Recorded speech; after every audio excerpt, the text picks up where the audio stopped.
जय हिंद दोस्तों। तो पिछला क्लास में हम लोग चैप्टर खत्म कर दिए थे ना। अब उसका क्या करना है, आज शॉर्ट नोट्स लिखना है। क्या लिखना है? शॉर्ट नोट्स लिखना है, ठीक है ना। उसमें हम लोग को आज इसलिए लिखवाएंगे कि आपका जो है जो चैप्टर का पूरा निचोड़ है वह क्या रहेगा, वह एक जगह आप क्या करिए, उसको नोट कर लीजिए, कलेक्शन कर लीजिए, जिससे आपको रिवीजन करने में क्या रहेगी, आसानी रहेगी। ठीक है, आज का हम लोग का यही काम है कि आज जो है चैप्टर का पूरा निचोड़ पढ़ने वाले हैं। उसके बाद से कल जो है हम लोग क्या करेंगे, क्वेश्चन करेंगे, एक्सरसाइज करेंगे। ठीक है, यस सर। चलिए तब करते हैं। आज लिखेंगे हम लोग, चैप्टर का नाम क्या है पहले ही लिख लेते हैं। बल तथा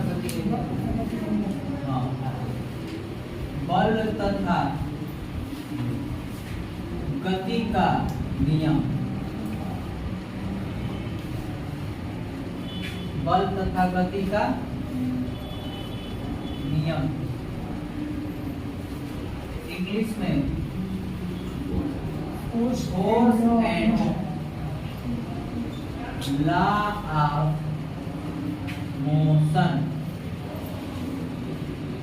force and law of motion. चलिए यहाँ पे जो है हम लोग लिखेंगे शॉर्ट नोट्स। शॉर्ट नोट्स, ठीक। उसके बाद इसमें हम लोग क्या करने वाले हैं, तो देखिए इसमें जो है मोटा मोटी बात बताने वाले हैं कि सबसे पहले कहेंगे कि बल किसे कहते हैं। तो आप लोग को पता होगा कि बल वह बाह्य कारक है जिससे क्या होता है, किसी वस्तु के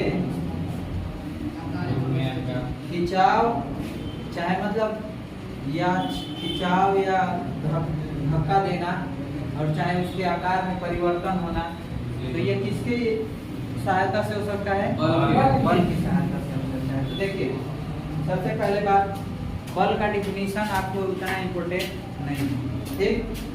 क्या क्या इम्पोर्टेंट है वो हम लोग लिखने वाले हैं, लेकिन बल ही में लिखेंगे। तो हम लोग लिखने का तरीका देखो, पहले क्या लिखेंगे, यहाँ पे लिख लेंगे क्या, बल।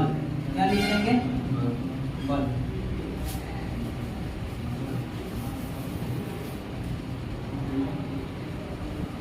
बल लिख लेंगे। बल को इंग्लिश में क्या कहते हैं, फोर्स। फोर्स कहते हैं, ठीक। देखिए बल से संबंधित दो तीन पॉइंट्स हैं, इसको लिखेंगे। तो सबसे पहले बल का मात्रक। क्या मात्रक? मात्रक कितने होते हैं, तीन मात्रक होते हैं। कितने? तीन। हाँ, तीन मात्रक होते हैं। पहला एसआई मात्रक, ठीक। एसआई मात्रक क्या होता है, बल का न्यूटन होता है। क्या होता है, न्यूटन। न्यूटन को किससे डिनोट करते हैं, एन से। दूसरा सीजीएस मात्रक। क्या होता है, हाँ, सीजीएस मात्रक जो होता है डाइन होता है। डाइन जो होता है क्या होता है, डाइन किसे कहते हैं,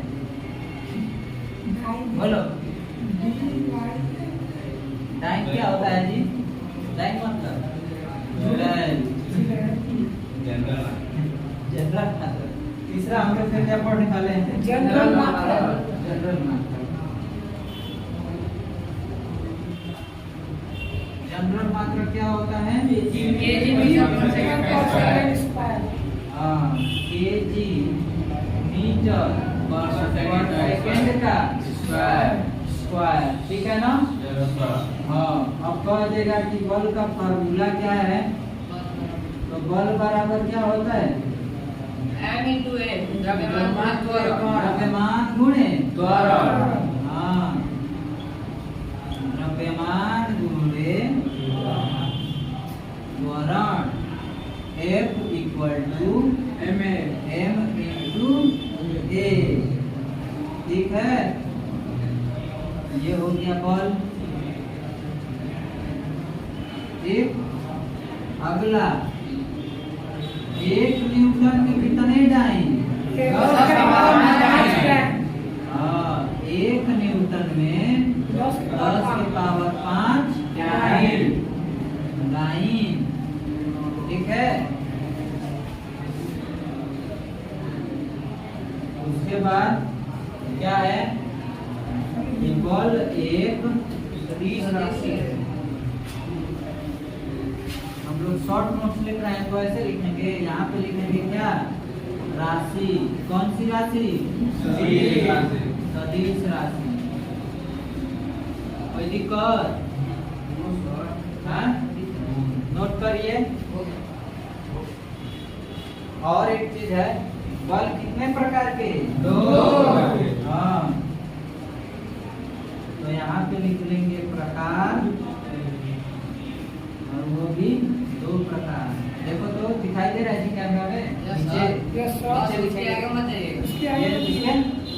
सर, वो सब दिखाई दे रहा है। पहला जो है संतुलित बल। क्या है? संतुलित बल। और संतुलित बल। और दूसरा असंतुलित बल। असंतुलित बल।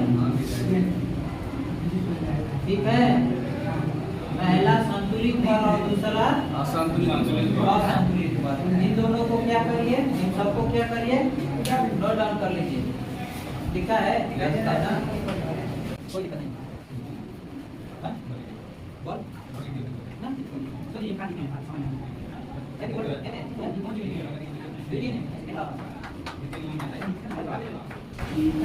कहता है कि न्यूटन का जो बल का फार्मूला है वह गति के किस नियम से आया है? किस नियम से आया? द्वितीय नियम से आया। किससे नियम से आया? दूसरा नियम से आया।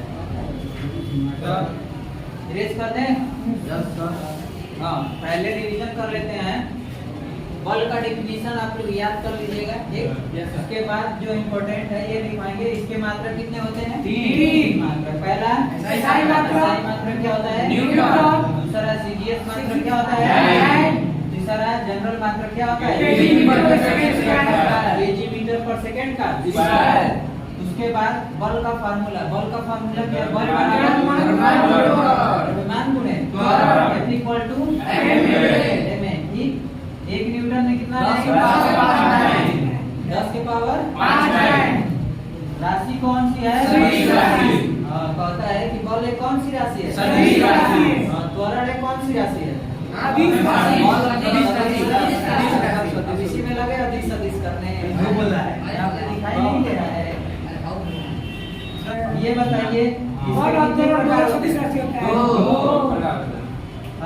2 प्रकार के। हाँ, 2 प्रकार के। पहला संतुलित बल, दूसरा असंतुलित बल। संतुलित बल को इंग्लिश में क्या कहते हैं? Balanced force. और असंतुलित बल को अनबैलेंस्ड फोर्स। ठीक है ना? याद रहेगा? रेस कर देना। चलिए देखिए, अब हम लोग लिखने वाले हैं न्यूटन के गति विषयक नियम। क्या पढ़ने वाले हैं? न्यूटन के गति विषयक नियम। हाँ, न्यूटन के गति विषयक नियम। तो अगला हेडिंग देंगे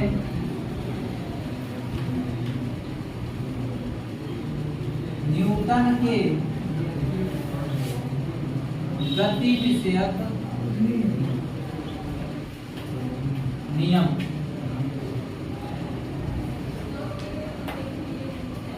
Newton law of motion.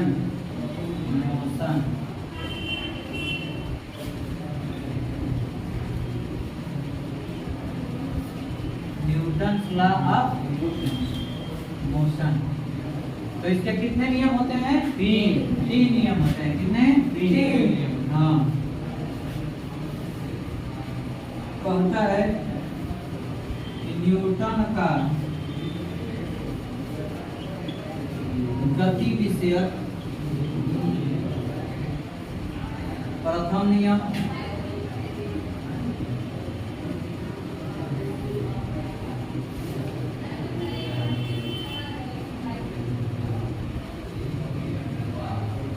English में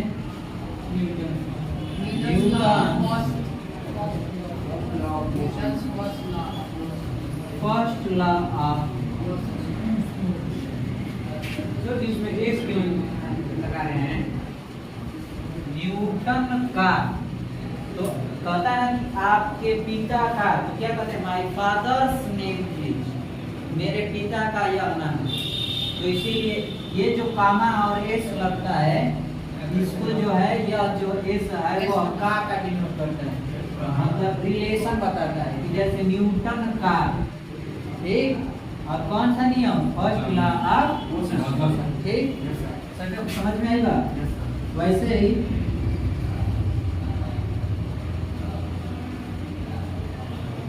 न्यूटन का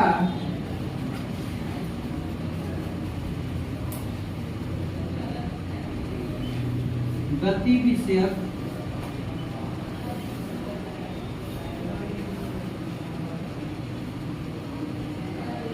द्वितीय नियम, कौन सा नियम? द्वितीय नियम। इसको इंग्लिश में क्या कहते हैं? Newton second law of motion. हाँ, Newton second law of motion.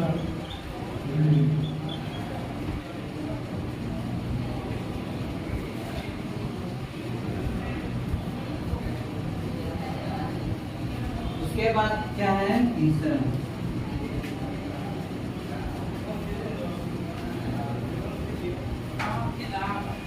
Newton का गति विषयक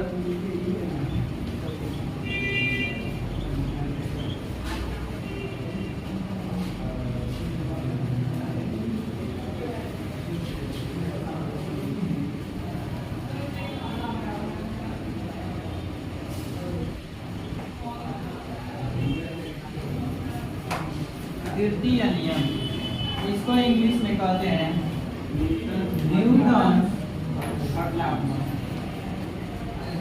थर्ड लॉ ऑफ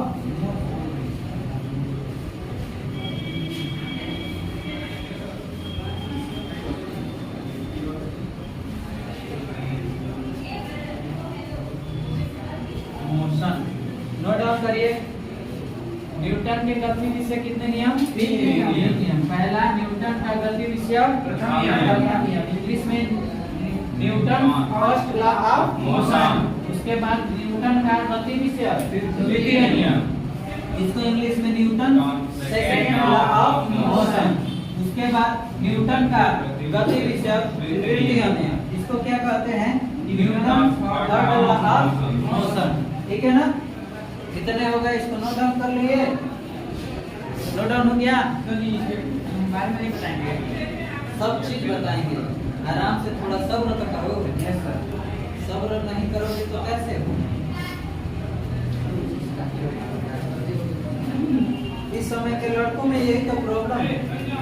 क्यों भी पेशेंसी नहीं है, थोड़ा सा भी चाहते हैं कि एकदम झटपट काम हो। काम नहीं होगा तो हमारे काम में लगना है। अरे थोड़ा सब्र रखना सीखो, थोड़ा वेट करो। हमारे सर रावण मुझे ज्ञान दिया था, शुभ काम में देर नहीं करना चाहिए। ठीक है, शुभ सब काम काम में क्या करना है भाई लेकिन पर और शुभ काम है। कभी कभी ना ऐसा करना भी उचित होता है।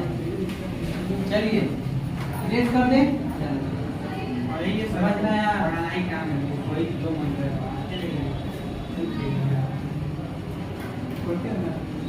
न्यूटन का गति विषय कौन सा नियम? प्रथम नियम। प्रथम नियम।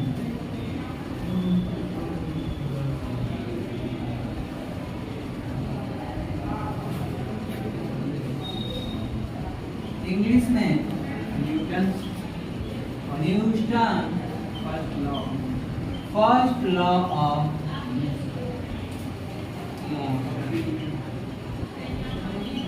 सबसे बढ़िया तत्व हमारे फर्स्ट लॉ ऑफ मोशन।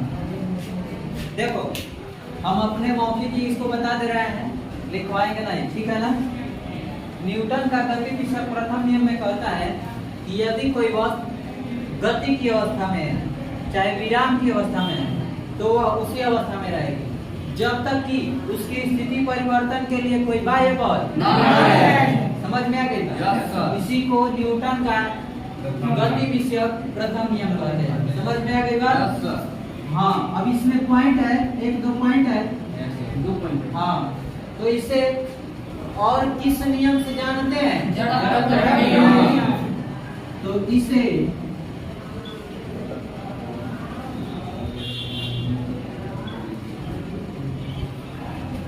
जड़त्व का नियम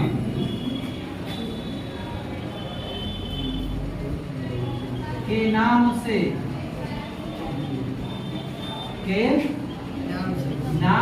भी जाना जाता है। जाना जाता है। और क्या होगा जी? इसे गैलीलियो का नियम के नाम से भी जाना जाता है। यही है ना? गैलीलियो का नियम। हाँ, इसे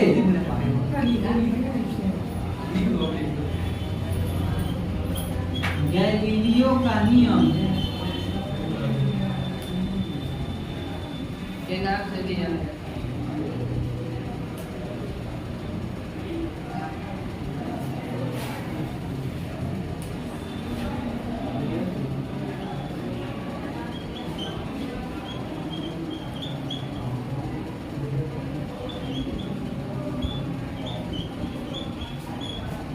इसे गैलीलियो का नियम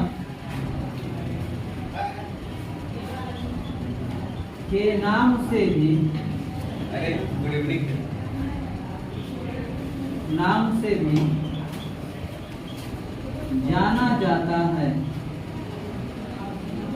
जाना जाता है। इसे गैलीलियो के नाम से भी जाना जाता है। ठीक है ना? Yes sir. हाँ, तो अब हम लोग समझेंगे कि जड़त्व क्या है। ठीक है ना? जड़त्व का डिफिनीशन आप लोग को पता ही होगा। Yes sir. याद है ना जी? Yes sir. हाँ? पहले होगा जो पहले नियम का है। पहले नियम का जो है हाँ। अब इसमें हेडिंग दे देंगे हम लोग। जड़त्व। क्या हेडिंग देंगे? जड़त्व। जड़त्व याद हुई होगा। जड़त्व को इंग्लिश में क्या कहते हैं? इनर्शिया। हाँ, इनर्शिया। जड़त्व जो होते हैं कितने प्रकार के? दो प्रकार के होते हैं। अभी झुकने में दर्द है, अभी दर्द कर रहा है। यहाँ पे आने दो कर रहे हैं, क्योंकि हमारा जो एक्सरसाइज है काम है, यहाँ पे घूमने जा रहे हैं, सगाई करेगा काम होता है।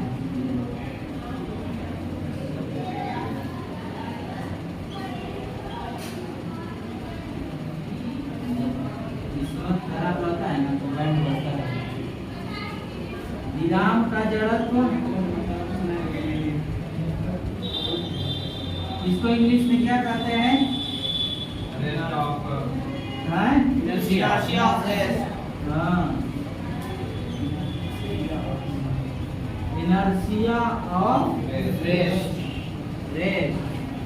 अब उसके बाद एस पढ़ते हैं। हाँ, गति का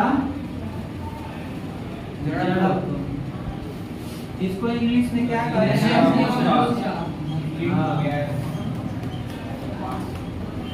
इनर्शिया ऑफ मोशन। लिख लीजिए, नोट डाउन करिए, नोट डाउन करिए।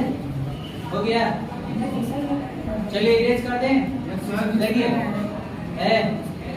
न्यूटन का गति विषय, इसको और कौन कौन से नाम से जानते हैं? गैलीलियो का नियम। वैसे तो गति विषयक जो नियम है, गति का जो नियम है, उसको सबसे पहले किसने बताया था? गैलीलियो ने। लेकिन सिद्ध कौन करके बताया था? न्यूटन ने। ठीक है ना? समझ में आ रही है बात? ऐसा बताया था ना? Yes sir. उसके बाद जड़त्व कहेगा तो जड़त्व जो होता है, यदि कोई वस्तु के विराम अथवा गति के अवस्था को क्या करता है? परिवर्तन का विरोध। हाँ, परिवर्तन का विरोध करता है, उसे क्या कहते हैं? जड़त्व कहते हैं। विराम का जड़त्व क्या कहलाता है? यदि कोई वस्तु विराम अवस्था में है तो वह विरामी अवस्था में रहेगी, जब तक कि उसकी स्थिति परिवर्तन के लिए कोई बाध्य लगाया जाए। तो यह क्या है? विराम का जड़त्व। गति का जड़त्व क्या है? यदि कोई वस्तु गति की अवस्था में है तो वह गति में ही रहेगी। जब तक कि उसकी स्थिति परिवर्तन के लिए कोई बाह्य बल समझ में आ गई बात ना। जड़त्व के लिखो, जड़त्व के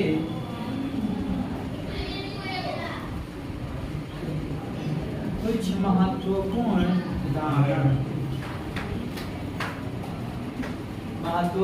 क्या उदाहरण, जड़त्व के कुछ महत्वपूर्ण उदाहरण। बस अथवा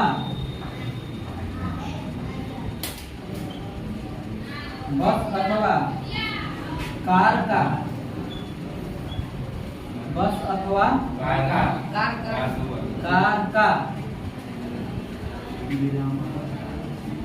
क्या करना है? विरामावस्था से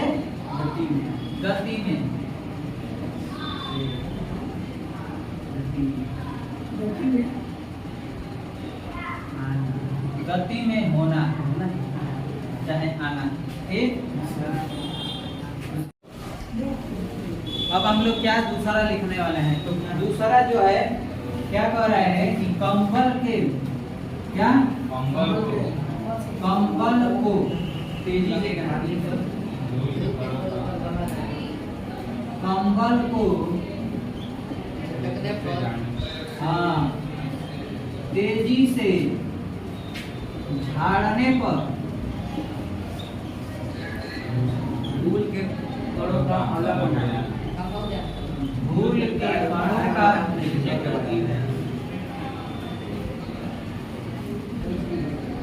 धूल के कणों का अलग हो जाना।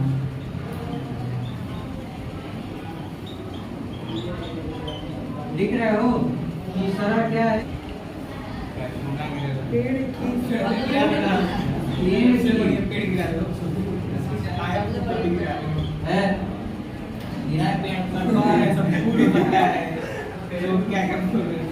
जो चीज है वो नहीं गिरा हो, खाती चीजों में गिरा दो।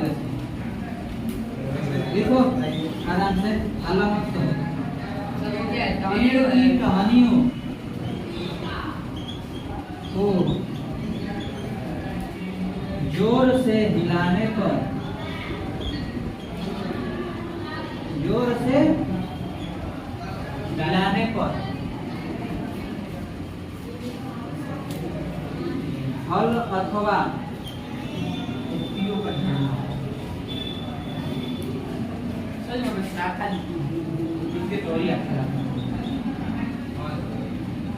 शांति से रहो। हल अथवा पत्तियों का गिरना हो गया ना। 3 वाक्य नोट डाउन करो। और एक लास्ट 4 नंबर लिखो, ये भी इम्पोर्टेंट है। कांच की खिड़की, ठीक है। विशाल कहाँ है जी? विशाल कहाँ है? कौन विशाल? वो वाला तो वही है। बोलो तो उसको। कांच की खिड़की, कांच की खिड़की और बंदूक से दागी हुई गोली द्वारा छोटा खिड़की पर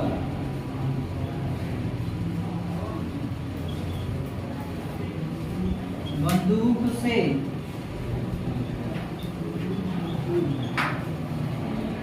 दागी गई, पढ़ रहे बढ़िया ना, गोली द्वारा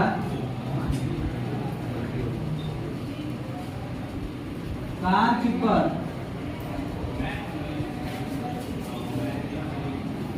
छोटा सा छिद्र बनना, छिद्र होना। कांच की खिड़की पर बंदूक से दागी गई गोली द्वारा कांच पर छोटा सा छिद्र होना। छिद्र होना। ठीक है, ये हो गया क्या, न्यूटन का गति विषयक प्रथम नियम खत्म। ठीक है, अब हम लोग क्या पढ़ेंगे, रेखीय संवेग। क्या पढ़ेंगे, रेखीय संवेग। अभी रेखीय संवेग थोड़ा सा है, छोटा सा है, इम्पोर्टेंट है। इसका फॉर्मूला क्या लिखेंगे, फॉर्मूला मात्रक राशि। मात्रक नहीं है, हैं? मात्रक और राशि। मात्रक भी लिखेंगे। तो सबसे पहले संवेग का फॉर्मूला, संवेग का फॉर्मूला क्या होता है, द्रव्यमान गुणे वेग। द्रव्यमान गुणे वेग। हाँ, क्वेश्चन है। अरे कहाँ पर क्वेश्चन है? ये बना है सर। द्रव्यमान गुणे वेग P P equal to M M into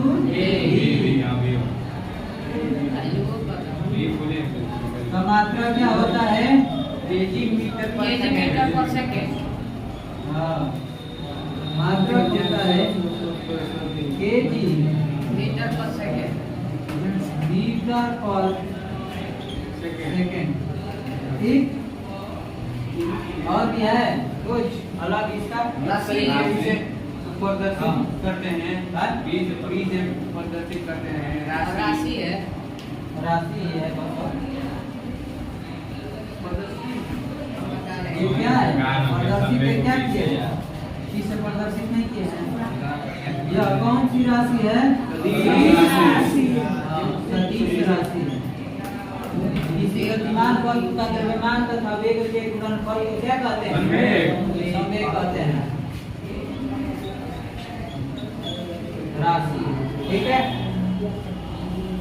सदिश राशि होती है। चलिए तो आज का क्लास यहीं पे खत्म करते हैं। आज का क्लास यहाँ पे खत्म करें ना, क्या है, क्या किसी गतिमान वस्तु का द्रव्यमान तथा वेग के गुणनफल को संवेग कहते हैं। ठीक है ना, चाहे किसी संरेखीय पथ पर। संरेखीय पथ, संरेखीय पथ मतलब सीधी रेखा में, सीधी रेखा में गतिमान वस्तु के द्रव्यमान तथा वेग के गुणनफल को संवेग कहते हैं या संवेग कहते हैं। हाँ, तो चलिए अब इसका पार्ट 2 कल देखने को मिलेगा। कभी इसको उल्टे ही बोले तो कोई बात नहीं है ना। हैं? उल्टा मतलब क्या, मतलब द्रव्यमान तथा वेग और वेग संवेग कहना, बस द्रव्यमान तथा वेग के गुणनफल को संवेग कहना। और वेग नहीं है, वेग मतलब तथा रेखीय संवेग कहोगे ना, गलती हो जाएगी। तो रेखीय संवेग कहोगे तो क्या होगा, गलत हो जाएगा। वे नहीं कह रहे हैं। हाँ, एक की जगह बी की जगह एम करना उल्टा जी में काम है। तो चलिए आज का क्लास इतना ही खत्म करते हैं और रहने देते हैं। और पढ़ने वाले लड़के आप लोग थोड़ा ध्यान दीजिए और पढ़िए खूब मन से। ठीक है, हाँ? कराता है याद कर लीजिएगा। मोबाइल नहीं बदला है। चलिए आज के लिए इतना ही, धन्यवाद।